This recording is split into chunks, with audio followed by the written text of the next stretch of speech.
Hello, lover, and welcome to Measina Treasures of Samoa. My name is Moana Pitaya.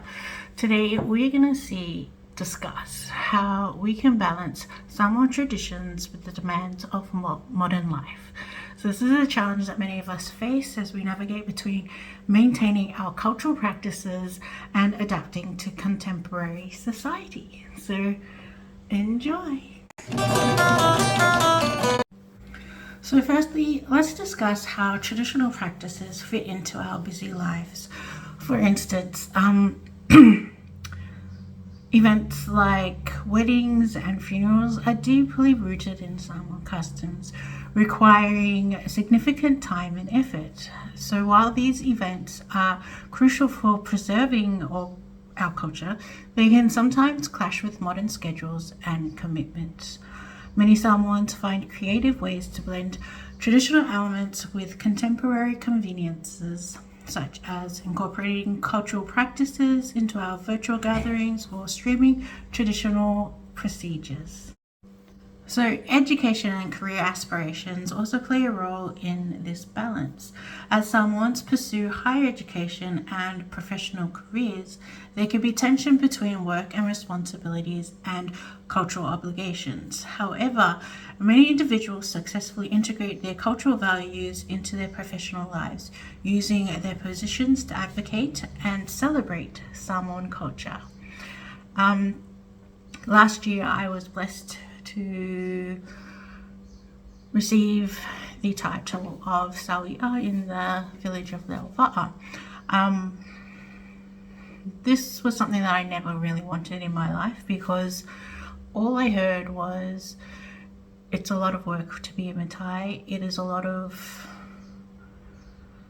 money to be given out to be a Matai, and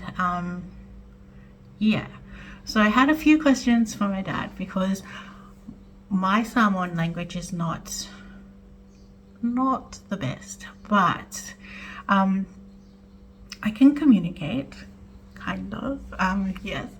And so I had my language as a barrier to me becoming a Matai. But the thing that brought me back or on board to becoming a Matai is that my dad explained the Matai titles link your family to the title.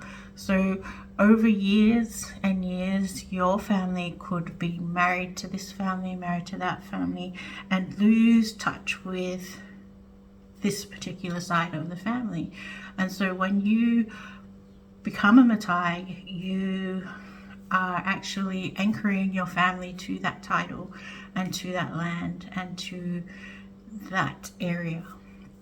And so that is where the importance of being a Matai was something that made me become a Matai, is making sure that my future generations are linked to this area and to this Matai title, so that they don't have to keep going to court, they don't have to worry about that tie. And so even though I may have gone on and gotten degrees, I also know the importance of keeping the culture and maintaining it for our future generations.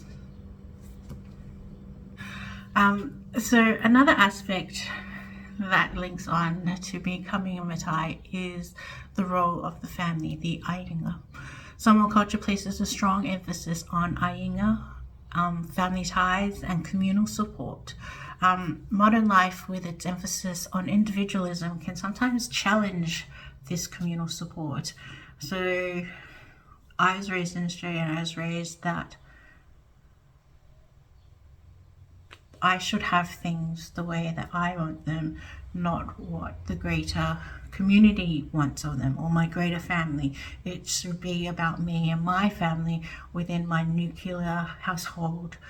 And so that was a bit jarring when I went to Samoa and I saw my grandma or giving freely to other family members, but then in return other family members giving freely to my grandma and to us.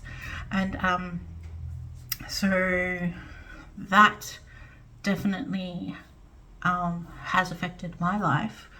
And so many families will find ways to honor their traditions and embrace the benefits of a modern lifestyle, such as organizing regular family gatherings that blend traditional practices with contemporary activities.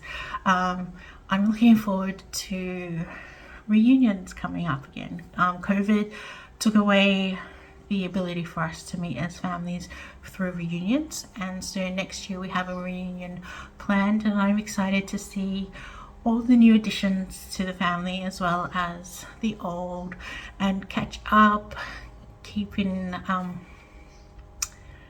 and get to know everyone again. I think that was really important, was having the reunions. We held ours in Samoa because many of us living overseas have not been to Samoa, and so by bringing the reunions to Samoa, we're able to ground ourselves in the land and in the people and in the culture. And so that was really important for us. I also love that technology is enabling us to keep in touch with family on social media. We have little Facebook chats for all of my cousins on both sides of my family, and that is really great to see, because when I was growing up we didn't have the internet. I'm older than the internet. So we did not regularly see our families who lived in New Zealand, so I don't know them very well. I know their family, and so there's always going to be a lofa and love for them, but I don't know them. I don't know what sports they play. I don't know how many, but I don't even know how old some of them are. So having the technology to keep connected is important for us Samoans who are living abroad, and also Samoans living in Samoa. So yeah. So to end this video, balancing tradition with modern life is a dynamic process that requires flexibility and creativity. And by finding ways to honor our heritage while embracing new opportunities, we ensure that our culture remains vibrant and relevant. So I'd love to hear how you balance tradition and modernity in your life. So share your thoughts in the comments, and if you enjoyed this video, give it a thumbs up and subscribe for more content. Whawhataita le lava, tō whāsoi fua.